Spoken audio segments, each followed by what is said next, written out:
बिस्मिल्लाहिर्रहमानिर्रहीम।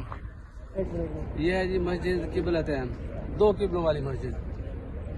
दो किबलों वाली मस्जिद इसको इसलिए कहा जाता है कि जो है ना हमारा किबला अव्वल जो है ना वो बैतुल मक़दस है, फ़लस्तीन है।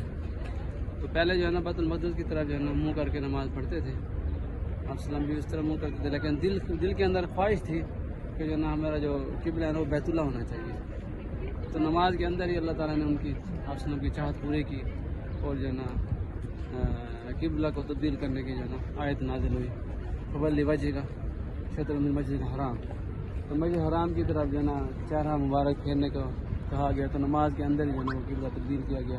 तो अभी अंदर आप देखेंगे मस्जिद के अंदर दो किबले हैं, एक जो अभी मस्जिद हराम की तरफ है, बैतुल्ला की तरफ है, और जो पुराना किबला है वो बैतुल मक़दस के ऊपर जो है ना उसका मुसल्ला लगा हुआ है, तो वो भी आपको इंशाल्लाह दिखाएंगे। तो इसलिए इस मस्जिद को मस्जिद किबलतैन कहते हैं।